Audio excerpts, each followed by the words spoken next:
It's time to feel the rage. Welcome to Film Rage, where we talk movies in cinema, streaming, and classic films as well. Directors and actors beware, as you cannot hide from the rage. My name is Bryce, and I'm part of the Film Rage crew, which also includes Jim. Hey there, Jim. Hey, Bryce. And also we have the Murman, who has been making things happen at the Calgary Underground Film Festival, which is taking place as we speak. How's working for the festival there, Murman? Stressful. That sounds terrible. That doesn't sound as terrible. It's such a fun festival. How can it be stressful? It's a fun festival when you're watching the films. Work is stressful. Not so much when these go wrong. So with the introductions out of the way, let's rage on. I love Calgary Underground Film Festival. I'm just going to say that. Good. Yep. Well, thanks to all who've been supporting us. If you love our independent podcast, please like, subscribe, share, and give us a 5-star rating on your listening platform. Or support us and join the Film Rage community by joining our membership at buymeacoffee.com/Film Rage YYC. If you cannot commit to a membership, you can still buy us a movie rental and dare us to see a terrible film. And you know what? We'll watch it if it played anywhere in the world in a cinema. Or it was a film made for adults. Now, let's get to raging. But first, here's a word from our sponsor.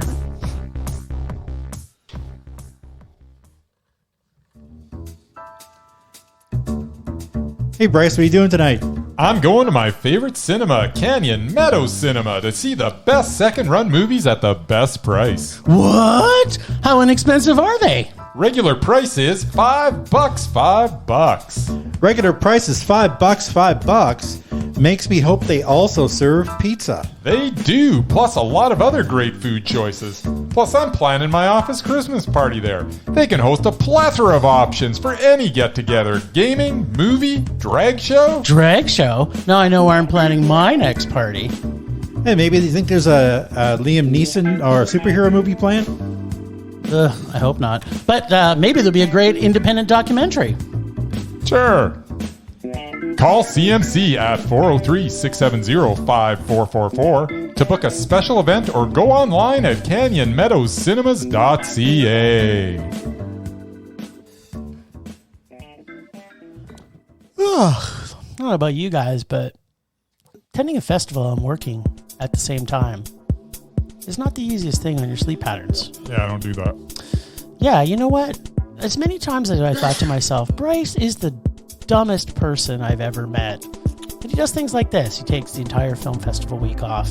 It makes me change my opinion. It's paid vacation, I guess. Yeah, it's paid vacation. He gets paid, he gets to watch movies.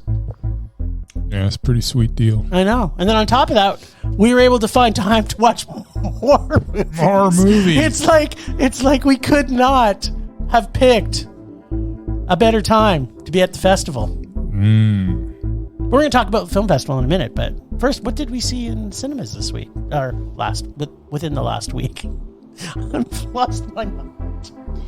All right, Jim. Well, we saw Beau is Afraid. We were talking about maybe just taking this week off, but then once Beau is Afraid was released, it's like, well, we got to talk about that. Yes, we have to talk about Beau. So Beau is Afraid will put you in a state where you may wonder, is this film real, or is this some sort of crazy, inexplicable film that can only exist in my dreams? This is like a crazy fever dream, but without the fever. Beau is played by Joaquin Phoenix. Beau is a child in a man's body. He is scared of his mother and pretty much everything else. Beau seems as though he was born doomed, and for 3 hours we go along for a journey with him that can only end badly. He is a man that wants to experience nothing, and in his quest for nothing, he experiences everything. The world he lives in is insane, with dead bodies lying in the streets, cars running into each other, fights breaking out everywhere you turn, and a naked dude stabbing people in broad daylight. It is a crazy place.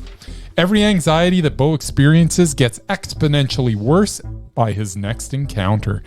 And then halfway through the film, we get an extended animation sequence that free flows across the screen with an avalanche of colorful sequences that will suck you in even further. As at this point, you're quite aware that anything you think that may happen is definitely not gonna happen.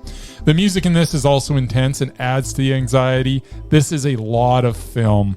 The ending sneaks up on you, even though it's 3 hours from the opening scene. It is a definitive end, and when the credits finally roll, you'll find yourself asking, what the heck did I just watch? Well, I'm here to tell you. You just watched an original masterpiece that has me beyond excited for what Ari Aster comes up with next. I will guarantee you will never experience anything like Beau is Afraid again. This is a one-of-a-kind movie from a one-of-a-kind director that could have only been done justice by a one-of-a-kind actor in Joaquin Phoenix. I am afraid that Beau is Mondo. I don't know if that's why you should be afraid of it being Mondo, but... Wow. You are less than afraid. It's just wow.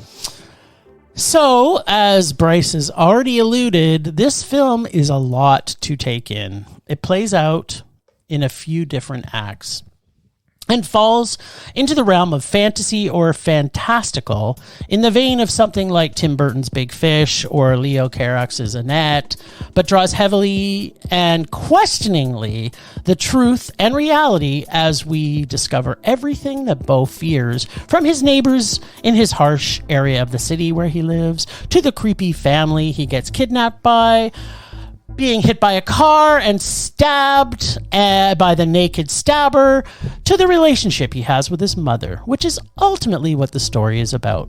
Not since stories such as Sybil or Mummy Dearest have we met a mother with a level of true evil that rivals another great villain that this film takes the pages of, that of the Wicked Witch of the West from The Wizard of Oz. Although this film is 3 hours long, it keeps you always guessing, as Bryce has already alluded to, and wondering where this journey will take you. And gives you incredible characters all the way along. Yes. I know Ari Aster is most known for his modern spin on horror. With this release, he has found a way to intertwine horror with fantasy adventure, expanding further than his already visual style has given us before. Joaquin Phoenix and Patti LuPone were at the top of their games as mother and son, and although Beau battles with his past and his mother and how much of megalomaniac she is, you never really find out much about his father, other than in his mother's eyes, he was a giant dick. And as we find out near the end, perhaps to Beau, he was also a giant dick. This is a journey I've heard others perhaps say they enjoyed this film, but would probably never see it again.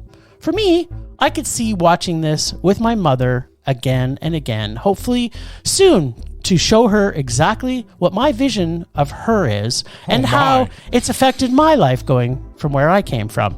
I believe Whoa! Even on a second viewing, this film will still be Mondo. And in my mind, this is so far, in my opinion, Ari Aster's best film by far. And we got, I think, some unpacking to do. Like this film, it's really hard to describe it. Like, you can try to sort of give references. Like, I tried to pull from the influences that I think that might have shone through this, but it's definitely an original piece. It's and the acts original. are so defined. Like, it's almost like there's like a switch, and they could have, because you know how you'll watch films and they'll be like, this is act one, or this is this story. It doesn't do that, but could easily have done that. And I could totally seeing this being done in a stage play. Yeah. But, I mean, the visuals in this are incredible. Like, when you see Midsommar and you see how he grasps... Ari Aster has a way. A way of, like, I mean, I'm not a huge fan of all of his work, but what I do say is I know you are, but what I say about him is that he has the ability to create a tone and feeling with visuals that is not mastered by very many directors. The directors that I tried to attribute in this list, like, Tim Burton has a visual look. Wes Anderson has a visual look. Mm-hmm. Ari Aster has a physical look that you can see his film and say, this is him. Yeah. Right? No, like, absolutely.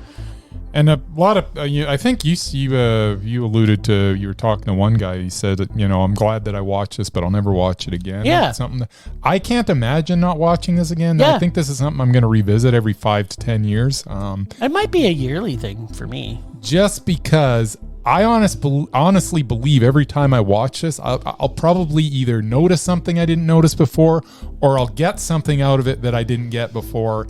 And I think it's the type of thing that I could rewatch and have a slightly different experience every time I do it. Yeah, you know what? It depends on whose perspective that you look at this from, right? Like, I mean, we're taking this journey with Beau as he's going through it. And so you're instantly on that visual, but the kind of the summation near the very end of the film by the accountant / lawyer /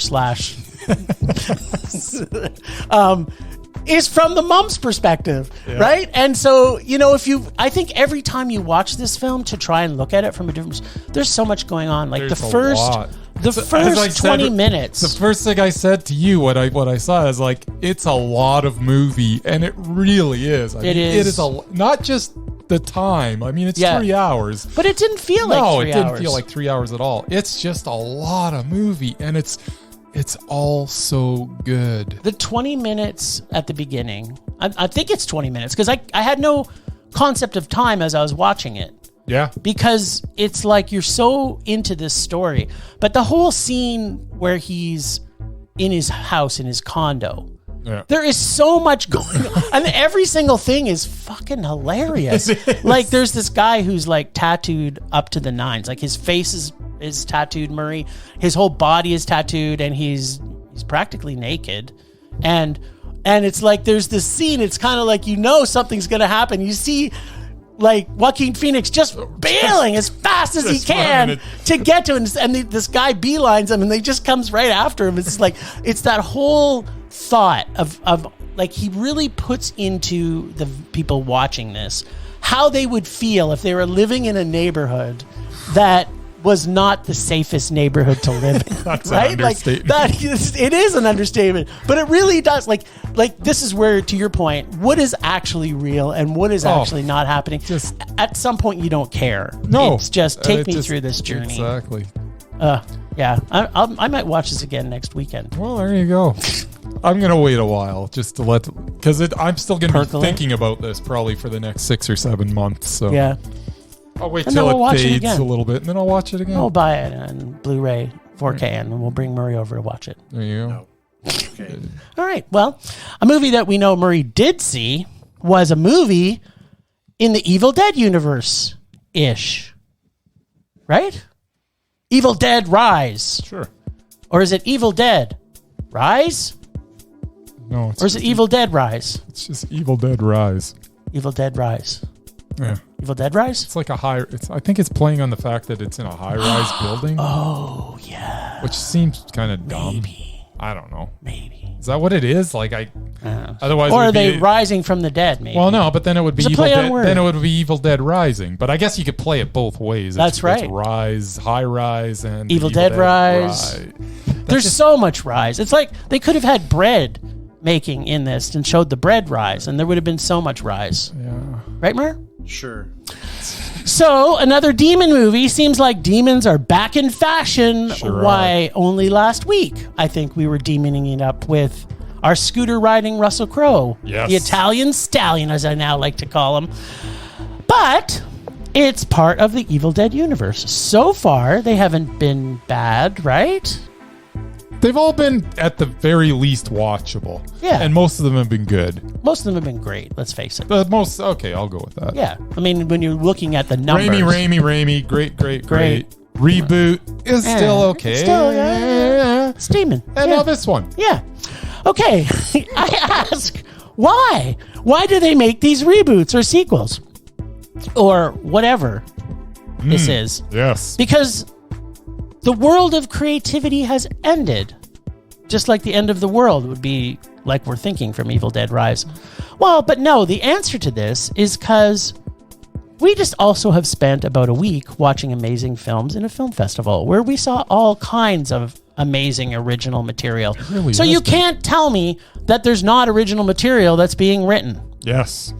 But enough of the awesome. Let's get back to the evil. Evil Dead, that is. It had all the stuff from the Evil Dead universe that we like patented Sam Raimi shots, and of course, the crackling, wall climbing, creeping and scurrying, all of which are what we have come to love and expect from an Evil Dead franchise film. But what I didn't expect was the level of gore and sadism that would be inflicted on one family and their friends. The gore was outstanding and traumatic that the CLFs are put through, and it's really quite traumatizing to these CLFs. It's not very often you get to see a movie that shows this much terror inflicted on children, which is exactly where terror belongs, in the hearts and minds of children. Yes, there are things that are not great, like after the intro when we get the character intros, which I kind of felt I was a little bit bored after watching for a bit. Plus, no kids get along with their siblings and parents like this family did. It was like, oh yeah, these kids are so close and they're the best of friends. When things go wrong, it's like, no, kids are fighting all the time, and they never showed that once. Yeah, it was almost sickeningly so that they were so liking each other so much. It was kind of like whatever. But the CGI was like most horror CGI. It was bad. And then the ending and a few things that happened along the way were downright stupid, like having a wood chipper in a below-ground parking lot and the science of how the said wood chipper got turned on and off. But the horror was fun. The CLFs were tortured, which is always great. So I didn't need this movie to be made, but I was glad I saw it because I liked it. It was good, even with some of the dumbness. Anytime you can torture and mutilate CLFs in a movie, you are just upping your horror game. So yeah, it's a demon movie, so it's meh. And if you're going to have another film in the Evil Dead universe, I'm just saying you should probably put in Ash. That's all I'm saying. He was there. You just didn't see him. Yeah, so I wanted to see him. That's what I wanted. That's why I go to Evil Dead movies. I want to see Ash. All right, Mur, what'd you think? You're hot off the presses for this one. The presses. I mean, the 2 hours this week, I actually had time to see a movie. Yeah, you know what? This wasn't bad. And I really don't like horror movies. I know you don't. Especially recent horror movies. Because they're not scary, they're not funny, they're just boring. And it's the same script in every one of them. This one, actually, I thought was written pretty well. Of course, I love the leading actress from a few other things that I've seen her in. So, you know, that helped. That helped. Yeah, and yeah, you had some good, cute CLFs there. Because you don't watch television. That's right. You don't even know what a television is. You don't even know. You don't know. You don't know. Come on, Bryce. Yeah, the gore was like up to like the 10th level. There's some pretty good CGI gore for sure. And yeah, going through the whole movie, like I thought a lot of the shots were very creative. Like Sam Raimi is used to it. You know, he didn't direct it, but I mean, he was. Yeah, they kind of copied some of his style for sure. Heavily influenced. Yeah, he produced it. So obviously, yeah, well, and he handpicked the director. So exactly. And yeah, the fact that it centered on this family, and I'm like. And each one in turn, basically, until it got to like the smallest one. I'm like, oh, is she gonna get? Is she gonna turn too? Is she gonna get killed too? Okay, I have a question for you then. Yeah. Were you kind of sitting back, going like, "Oh my God, I don't want her to turn. Please don't turn." Well, they couldn't, because it's Hollywood. They couldn't have a movie. Like, she was the youngest CLF. She was like what, 7 or 8? I mean, that would have. Everyone should have turned. Have you seen Children of the Corn? They're all evil. I haven't. But that was in the 80s. Yeah. This movie going all the way through. I'm like, actually, I started to fall asleep there until the action really happened because I'm just tired. But Fair enough. but We've been there. But it actually woke me up because there was some interesting stuff that I liked they were doing. And all the way through, it was, it was like, yeah, it's a horror movie. It's a meh. I mean, I didn't hate it. And then right near the end, it almost got to a monster. What? Huh? What? Almost. Was it the wood chipper or the monster blob? Well, first you got Neither of those. the shotgun. Yeah. Mm-hmm. Then you got the chainsaw. Yeah. Then you got the come get some. Yeah. Mm-hmm. So yeah, like basically the little tips of the hat. Yeah. Yep. Basically, it was the new Ash. And there was, ladies who kick ass and punch dicks. That is true. So, yeah, I mean, bookended, though. I didn't get too craps about the first 5 minutes. And I did all the way. I'm like, what the hell does that have to do with the story? It had nothing to do with the story. And then it comes. Right at the end, I'm like, okay. It delivers. I guess that's the tie-in. But I didn't need that. I would agree. At which point you go, I honestly didn't. Like, you already saw how it turned out at the start of the film. That's right. So I've already forgotten about the beginning and the end. They could have just started at the building with the kid digging up the Book of the Dead. Like, you didn't have to intro some other idiots you didn't care about. Like, But now it's back in the woods where it belongs, Murray. I guess so. I don't know, but that was the only part I didn't like. But no, it wasn't a Mondo because I don't like horror movies. But actually, it was a very enjoyable meh. I didn't mind it. I also found it enjoyable, meh. Yeah, I didn't see the last one, but yeah, the original Evil Dead's legend. Yeah, that's easily my favorite horror movies. Trifecta of Mondo. Now, Bryce, what did you think about Evil Dead Rise? Is the fifth go-round for this franchise, and it is quite good for the most part. It has all the things you've come to expect from Evil Dead. Eyes and hands are abused by sharp objects, bugs and vomit, and dismembering and decapitations and stabs and head skewers and broken bones and all sorts of other carnage. And do not forget the buckets of blood. There was so much blood. The story's as good as it needs to be, as it's not the story that most people are going to this for. Although perhaps there was too much story, as the pregnancy of one of the characters seemed pointless to me. The actors are all lesser known, of the lesser known variety, but they all perform admirably.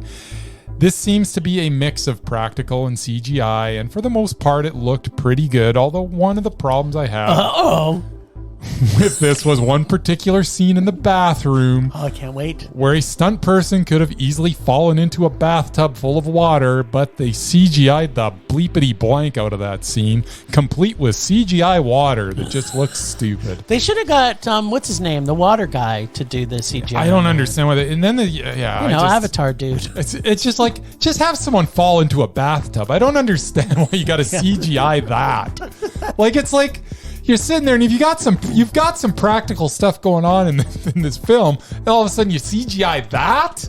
What is wrong with you people? Also, why is there a wood chipper in the parking garage? I definitely had some more problems with this film, but they were in between a lot of good. The ample gore, the creepiness, and the overall atmosphere of the project makes up for its shortcomings. Evil Dead Rise was meh. Oh, you know what that means. It was enjoyable, man. Yeah.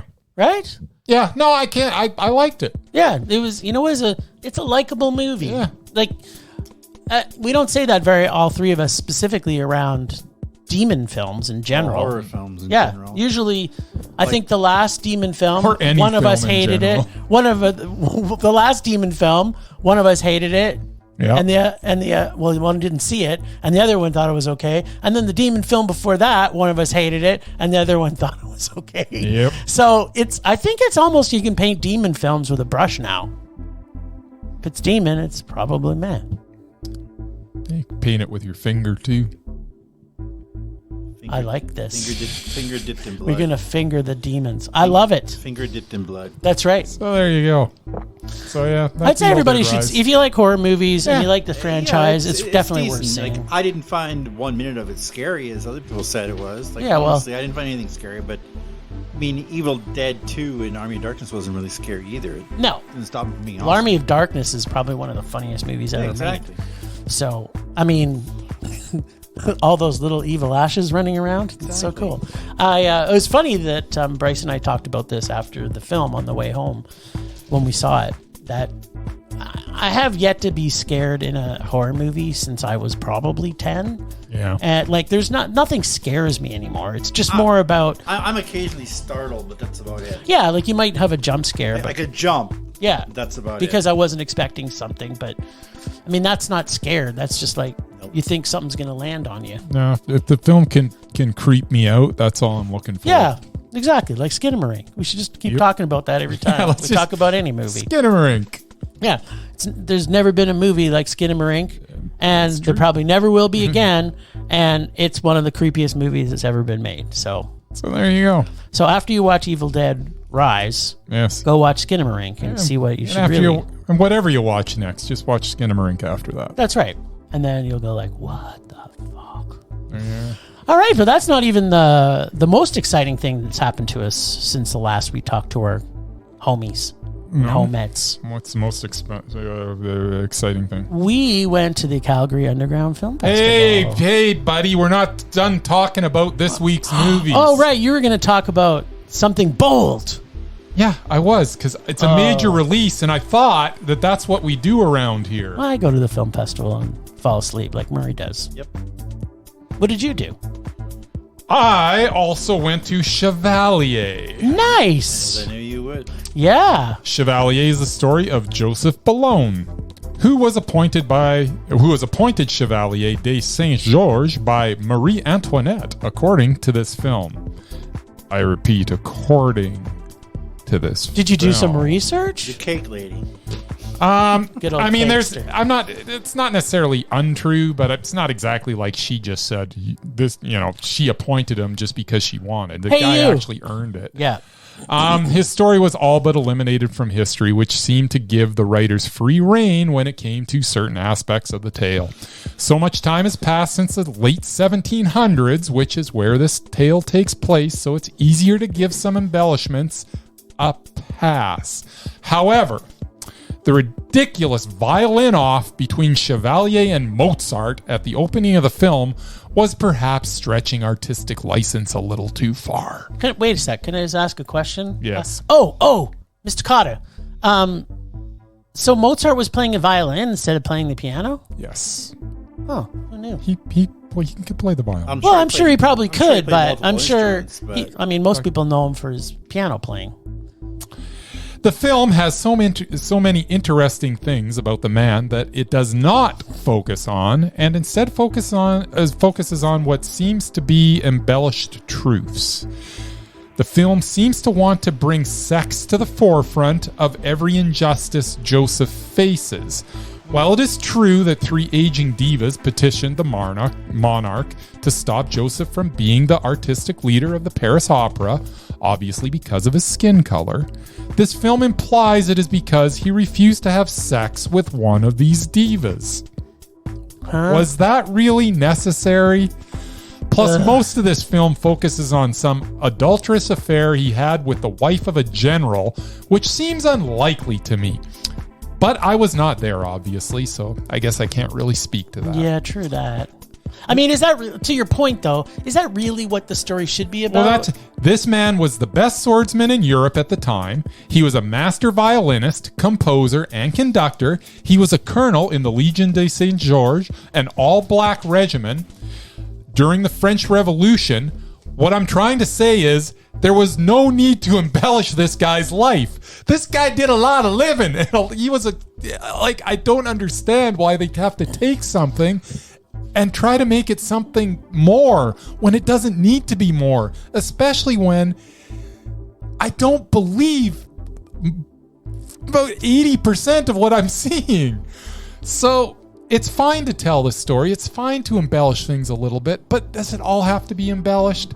And could we not have focused on more of what I thought was the really interesting things about his life, where the French Revolution started and he was in the Black Regiment? They mention at the end of the movie. That would have been the better story. Exactly. So, however, Calvin Harrison Jr. was quite good as Chevalier, and the music was great throughout. Was it bold? It was bold. And even though I wish they could have reined back their desire to embellish every aspect of the story, it was still a reasonably entertaining bit of fiction. I just sort of wished it was based on a little more substance and a little less flash. But it was still meh. I did enjoy it, but there's obvious stuff that just bug you. Like sitting there watching a violin off between Mozart, and the way it was set up where he just walks up and gets on stage unannounced, like this is ever going to happen in any time. Yeah, no. It's like, whatever. But this goes to the situation that we're in right now. Like the filmmakers and all the trailers and introductions to this film have told, and rightly so, there's a lot of black history that has been washed under the rug because they were slaves or they were forced into certain scenarios that wasn't right for them. And now we're finally getting to see some of these stories. I'm so disappointed that they want to Hollywoodize this to shit, right? Like, why don't they just tell the real story? It's an interesting story. It sounds it's super a super interesting story, but it didn't need the adultery and the sexing things up. And it's like, I mean, yeah, he's a good-looking dude. dude. So you assume he's going to have sex with somebody. But do we really need that? I agree. Yeah, especially if, like, I'm no historian. I've read a little bit about this, and I don't remember ever reading anything about him having an affair with a general, and it's like or a general's wife. I mean, that's what I'm. They might have had I'm one. all confused. Maybe he's a little from column A. Having an affair with a general's wife. Open-minded there in Paris. You never know. Paris. It was true. the 1700s. It was a little wild. It was a little. There's a lot of cake eating happening. Oh, they ate a lot of cake. Yeah. At any rate, I still liked it. There's a lot of good music. His performance was fantastic. I just thought it was a little much, but it was meh. All right. Well, you know what? I probably will never see it, but if the documentary comes out, I will line up on a Friday evening to a sold-out showing, hopefully, to watch it. All right. Which it's never going to happen, unfortunately, but I wish it would. All right. Anything else? Did we miss anything from regular cinemas? Was there something else you want to talk about? No, now we've covered it all. Everything? Even though I've covered it all, you guys have half-assed it as usual. Yeah, well, not all of us are on holidays. Well, yeah, not all of us. I was lucky to week off. I was lucky to fit both of these films in this week. Nobody wants to hear your excuses. What were you? No, you have a new expression that you like to use. Something about my sack. You like talking about my sack. I don't know. What is it again? Murray, you know it. Something about a bag of dicks? No. That's what? No, he's putting his stories in my sack, is what he likes to do. Right. Yeah. Put your stories in his sack or something. That's right. Like that. Get your stories in my sack. I think that's the expression. I don't know what you're talking about. Yeah, sure. All right, we got different music for this, Mur? Or we? All right, we're just rolling. We're with just keeping this Anyway, rolling. Let's bring back a classic. Oh yeah, sure. Let's bring back the classics. We're cuffing, and we're cuffing, and we're cuffing, and doing what? Cuffing? I don't know what that is. Calgary Underground Film Festing. We're festing. Festing is for the resting of us. All right. So we saw Calgary Underground Film Fest. You can find everything Calgary Underground Film Fest at calgaryundergroundfilm.org. That is correct. So we haven't even planned out what we're doing for this, but what we're going to do is the festival started last Thursday with the opening film. Does that seem about right, Mur? Was it last Thursday? Just last Thursday? Oh, no. It strikes a vague memory, but yeah, it seems like it's been 2 weeks, but yeah, I think it was Thursday. It's clouding over for him now. Because you'd be the expert. You were. Well, absolutely. Wednesday was Canadian Film Day, which you guys didn't go to. But no. Because we've already seen that. The official movie start a couple was times. Thursday. Doesn't matter. Nice. I go to movies more than once. That's true. Yeah. Yeah. Anyway, yes, Thursday was the opening. Excellent. I want to say gala, but it was the opening night. So what we've done is since Thursday, we've compiled our 5 favorite films in order, as Bryce has charged. Yes. And we may even have a runner-up, an honorable mention. 5 to 1. I had an honorable mention. I don't have an honorable mention. Good for you. I follow the rules around here, That Jim. is the first thing that you've never done is followed any rules. That's right. You make your own rules. He makes up the rules. So okay, why don't we go back and forth? But we'll start with Murray because Murray only saw maybe one movie. I saw what was 2. What was your favorite of those 2 movies? I saw 4 and I liked 2. Okay, we'll talk about the 2 that you liked. The first one obviously was Sisu. Yep. Which I've been looking forward to for a while. Yep. It's another Scandinavian film. And yes. You got the Nazis. Yes. And you got a lot of, blood and guts. Yes. Before, and there was that cute as F dog in it. Who, Yeah? I like the dog. You always seem like, oh, let's it for the dog. You're like, nope, he's still around. The dog's great. And lead actor who didn't talk the whole movie. He just kept coming. They kept trying to kill him. It didn't work. Talk to the right. end. It was awesome. Sweet. That was one of my favorites. All right. And it's coming to theaters in like a week or so. Yeah. I think this Friday. I suggest you guys check it out. The other one was last night, which I sat in on after I, did my job. Was nice. Bad City, Ah, there you go. which was the Japanese/Korean. It was like, You mean you read all of the subtitles, Murray? yeah, because they were big enough for me to read, and I was in the back They're row. actually giant. They were giant. giant. The way it should be done. Yeah, and I actually I previewed this. I'm not going to say I picked it because I just gave my opinion, but yeah, it was the favorite one that they gave me to watch, and I thought, well, I want to see it on the big screen. I remember liking it more when I saw it the first time. Oh, wow. I seem to remember there being a little more violence in it, but the violent parts were hilarious. I loved them all. Yes. And yeah, the first hour was a little slow because, the story. Building in the story, yeah. But no, it was still an awesome movie. Yeah, I don't know if it's coming to theaters anytime soon, but they had the... I think they may be bringing it back to the Globe. I want to say Asian Film Festival, Fest yeah. or something was there last night, so they may be... They were there promoting anyway, so... Nice. Yeah, no, I like those two. Those were good. Cool. Okay, so I'm going to give my honorable mention, and then we'll go back and forth, Bryce and I. Okay. So my honorable mention was One Road to Quincy. Quartz Quartzite. Quartzite. Quartzite. I watched That sounds better. I watched about half of that. Quartzite, where there are no rules and no one can tell you what to do except no meth or heroin. And people can be whoever they want to be. And kids can play like they did back in the 1950s. Wow. And the profession of blues singing naked booksellers are a respected profession. If you have ever seen the film True Story, then you have an idea what Quartzite is like. And I loved it.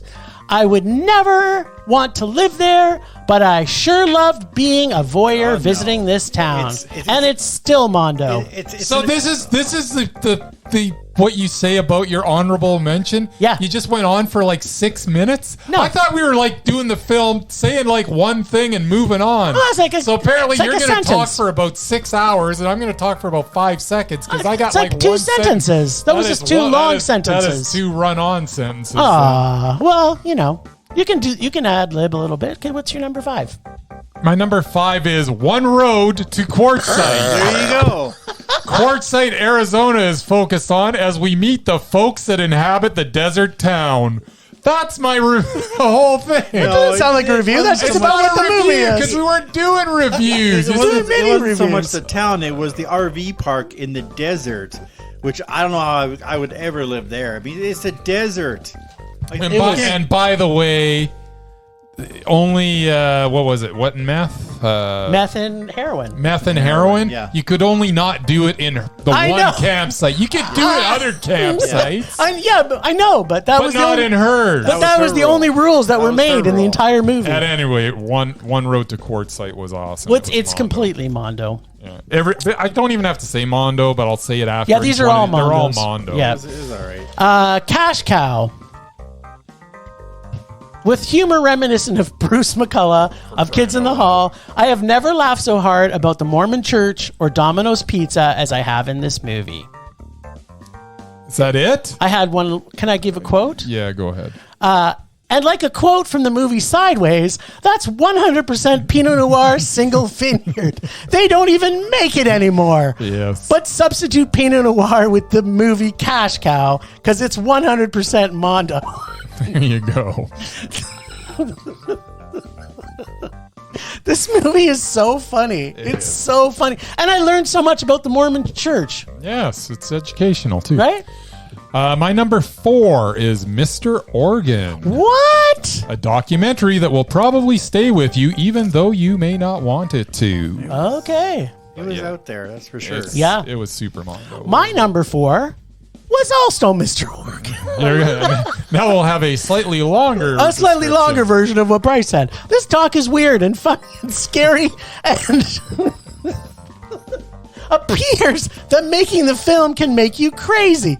It's hard to explain everything about this film, but suffice to say, there is evil in the world, and they can live in any reality that they want to live in. Yeah. And I had a little bit more to say, but I'm just going to say, this movie made me go and watch their first movie, which had played at the festival a few years. Tickled. And Tickled is just as traumatizing. It is. This guy makes some traumatizing docs. He makes traumatizing docs. And he keeps making them. He keeps making them. And I think he's driving himself a little crazy. He is absolutely driving himself crazy. But, he's from New Zealand, so what do you expect? There you go. Number 3, Showing Up. What? Michelle Williams has never been better, and Kelly Reichardt continues to make excellent film.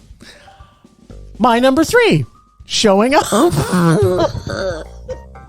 Wow. Lizzie is a struggling artist, struggling with her brother, dad, mom, landlord, cat, and her bird her cat tried to eat. Yes. This is a really slow-moving character film where every single person in the film is part of the art community. Nothing really happens, but at the same time, everything does for Lizzie. Yep. And I have lots more to say about it, but people should see this movie. It's a huge character study. It is a huge character study, and it's just spot on. It's just so good. I've never said this before, but this could have had 3 different endings. Mm-hmm. And when the first one happened, this is usually what happens, right? Because this happens with us a lot. Is that something will happen in the movie and you're like, oh, they should have ended it there. Like right there. Right just there. Fade to black. That's Roll it. the credits. Right there. Fade it. And then they continued and I'm like, oh, fuck. And then it went on and then it was another part. It was like, okay, now this is the spot. Yeah. And they didn't end wrong it. before. I was wrong. This was the spot. Yes. And then, sure enough, it went past that point. And you're like, okay. Then you're like, oh, now they're going to ruin the film. It's like, no, it was perfect. And then they ended it again. And I was like, okay, this is the epitome of Lord of the Ring endings, but every single point in that was perfect. Yeah. Yeah, everybody should see this movie. It's not necessarily an easy watch, though. I can tell you that. Oh, did you see it? I tried. Yeah. I tried. It's not for everybody. Started talking about artwork, and I'm like, yeah, It was really good. Artwork. I don't do artwork. I just Plus Hong Chow. I mean, just come Hong on. Chow. Yeah. Judd Hirsch Come was in it, on. too. She's Judd just- Hirsch was in it just so too. good. Yeah, Judd Hirsch. Yeah, he was, but Hong Chow was in it. Hong Chow was Who freaking awesome. She's always awesome. Yeah, everybody was good in it. There wasn't a bad person in it. All right, my number 2, Cash Cow. Oh, Extremely entertaining film about a struggling actor who travels the country visiting historical Mormon sites as he waits for his Domino's pizza ad to air so he can get some of that sweet pie money. that cash cow that's coming in. Cash cow that's coming in any day now. My number 2, Yes. Sisu. Sisu. When it comes to killing Nazis, Quentin Tarantino said it best when he said, I want my scalps. But the director of Sisu, Jalmari Helander, said it pretty good by having his Nazi killer say only 2 lines in the movie and let actions speak louder than words. Just refuse to die and kill a shit ton of Nazis. That's all you need to do to make an amazing, over-the-top Finnish action film that also had ladies who kick ass and punch dicks. And they really kicked some dicks. This probably would have made my top 5. This is an absolutely supremely enjoyable film. That's also But Mondo. it was also Mondo. But the reason it didn't make my top 5 is it just got too silly at one point. I just thought it was. I wish it got Because a little more silly. Here's the thing. The plane crash happens. Yes, that's part of it. Here's the thing. Silly's fine if you start silly or if you build up to It silly. did build up to silly. It didn't build up to silly. It did. It was a constant level, and then all of a sudden it just went up to silly, and it's like, no, I'm sorry. I felt the build. As soon as he's like throwing his pickaxe or whatever into the plane and flying, I mean they built to silly when they hung him, and and he survived hanging. How the hell did he get through the floor of the plane? You see hacked this his way. little tiny hole that he's made, and then in the 5 seconds later, he's up in the plane. It's like, what is going on? You're not watching this movie. No, for you're not. anything And that's why accurate. it's still Mondo. But it didn't need to be silly at the end. I thought he was playing. It was so much fun. The plane. It was a lot of fun. And the plane crash was even better. It really wasn't. It was so. I could have done. You know what? All they had to do was cut out all the plane stuff, and It would have been a perfect This movie for you. might have like made my top movies Might of have the been year. number one. Well, it might have been number one here, but it might have made my top movies of the year if they just got rid of that plane I don't think crap, it's your number the plane one, though. stuff. And I have a feeling Yeah, no, it's my not number, my one, number one. is also your number one. Probably, because you haven't mentioned it yet. Well, it's your turn. My number one is Birth Rebirth. What? The best Frankenstein-inspired movie ever made, with powerhouse performances from Marin Ireland and Judy Reyes. Yeah, so Super Mondo. my number one is Birth Rebirth. Yes. An updated version of Mary Shelley's Frankenstein, although nothing like Frankenstein, other than reanimating a dead corpse.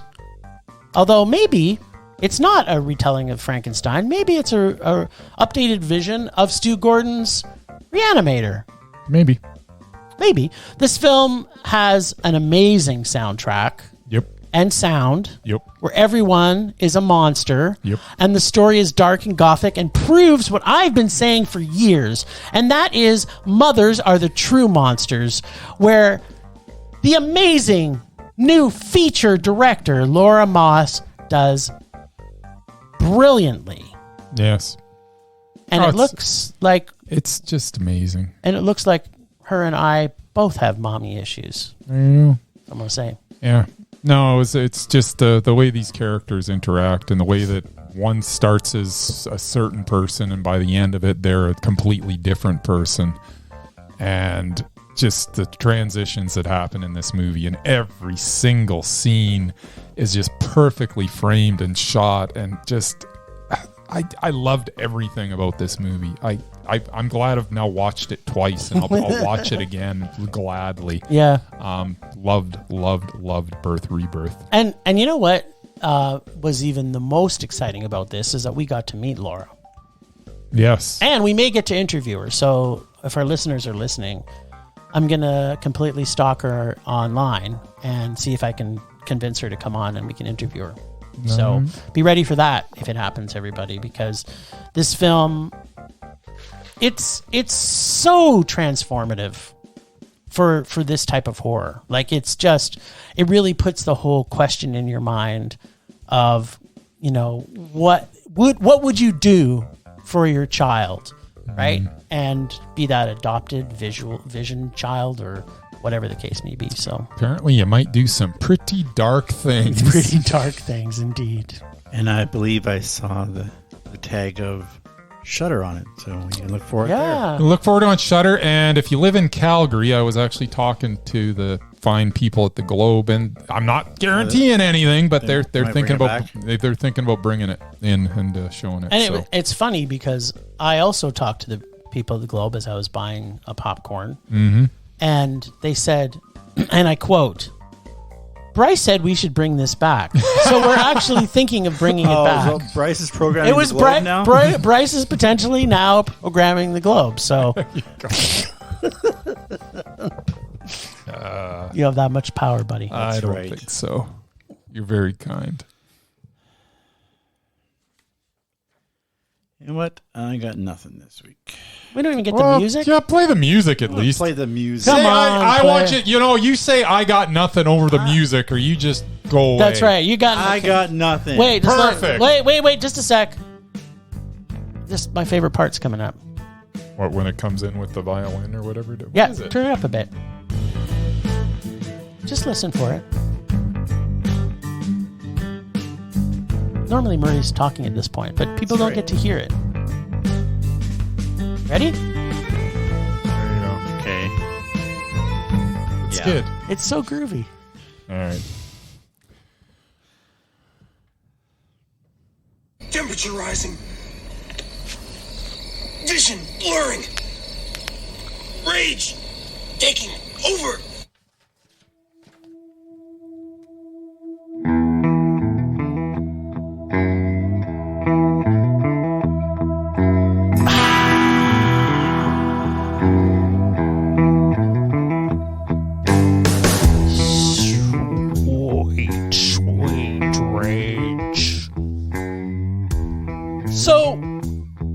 a couple rages this week.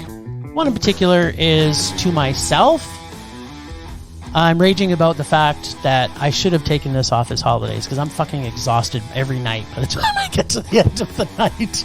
And I'm saying to myself, oh, do I have enough energy to go to the movies tonight? And I'm thinking to myself, I have to see this movie now because I have to find out whether or not that the Italian-French film will have nudity or not. So I'm kind of angry at myself. I was leaning towards not going tonight, but you keep on saying we're going, so I guess we're going. We have to. Well, I was thinking the same thing, but I'm like, no, we have to go now because I need to know I'm giving it a 65% chance. It's a French Italian co-production shot in Italy, and if it's we all know if it's a French film, there's always nudity, and the Italians also like their hairy nudity. So I'm giving it a 65% chance there will be some form of nudity in this film. I'm going with 0. There's a 0% chance of nudity. Anyways, and we have a what's the second part of the rage? No, we have built around this 65% base of what the criteria is for the level of nudity. So for next week, when we talk about our next half of the festival, we will definitely be talking about the level of nudity in this movie. Right. Or that lack thereof. Or lack thereof. That's right. And the other rage I have this week is, can we please get off of this trip? Like, I don't know how the universe causes these things to happen. But it's like they go on these trends. It's like, okay, you know what we haven't seen for a while? Is a bunch of vampire movies. So they start with one vampire movie, and next thing you know, they got 7 vampire movies coming out. And then they go, you know what we haven't seen for a while? We haven't seen zombies for a while. So let's build like 5 crappy zombie movies. And now they're on the fucking demons. If there's another fucking demon movie that comes out. There is. There's another Conjuring movie. Ugh, Murray. The Conjuring Red Door. I'm like, really? Okay, so can we please, everybody that's making movies, just go to some film festivals, look at the content that's coming out, and start signing some of this film up. That's amazing, and stop just copying and rehashing shit that we've already seen. That's my rage. All right.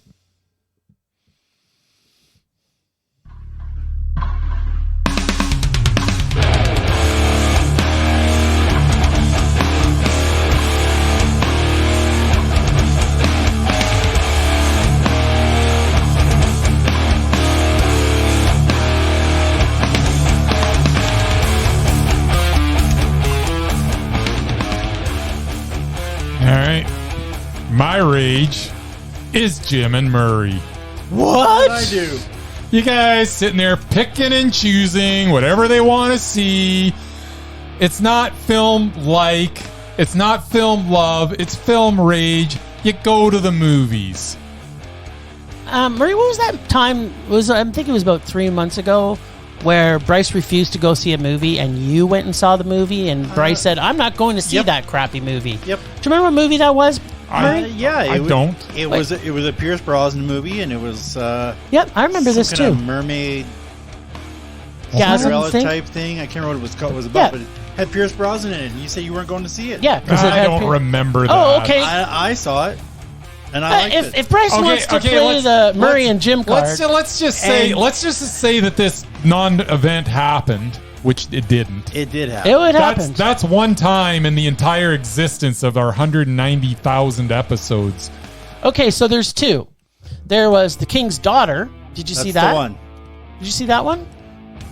No, you did not. You did not. Neither did you. I saw it, but it was Murray in did. Theaters. That's right. All right. So again, if you're going to play the Jim and Murray card, you better prepare to get it back full frontal. That one doesn't count. So I'm changing my rage. My rage is for Bryce. Thank you. For making us look like we're the bad guys. You are the bad he refused guys. to see, apparently, what has been told by IMDb is a 5.1 average rating by 4,944 people for a fantastic Pierce Brosnan period piece. That's right. So eat it. You put your sorries in a sack, buddy. Right. I'm not apologizing for anything. I've missed one movie in 2 years. Yeah, well, 4 years. It's been. I don't know how long. We're it's called been. Film Rage, buddy. Exactly. To that, I will say you don't own a television, so all you do is I watch do own a movies, television. and you make like I even have cable now. and you make like $10,000 a week giving people eyeglasses. Why? So yeah, today the one movie I went to was $18. What? I'm sorry, I'm not doing that 3 times a week. I'm just not. He can't. He doesn't even have an income right now. Exactly. He's going to the movies on food stamps. And as for last week, you know damn well how I feel about the greatest actor of our generation. Russell I Crowe. refuse to see anything he is in. So that's why I didn't go to that one. So there. I can rage about that one if you like. Wait, but let's go back and do I the no Murman intention of Minute. seeing I think it. there's some context here. So yeah, hate on me all you want, but yeah, I see what I want. That's the bottom line. You guys are Yeah, film we're rage. the, I'm just he's a the producer. engineer now. I'm just a producer. Okay, so we're film rage. You're the producer. Okay, so That's right. from now on, I'll just get mad at Jim. That's right. That's right. You You stay get mad at me Jim. where it belongs. All right. And I will see what I can. Plus, I have a job that pays me, Yes. so I can afford to see movies. But I don't want to see Pierce Brosnan movies. Well, Oh, now I don't blame you. Now we're gonna have to go see this. now I've gone from rage. You guys have just made me sad. Now That's let's right. just film. end this. It's film sad now. Film sadness. Rage subsiding. I think there's something that's gonna make you rage again, though. Slowing. Anger fading. Oh, he's not done raging. No, he's not.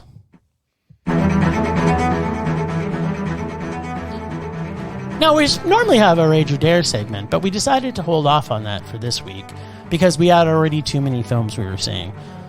But Bryce has requested a special edition of Rage or Dare. Oh, I'm just saying, it's not a special edition of Rage or Dare. I'm not watching Inspector Gadget.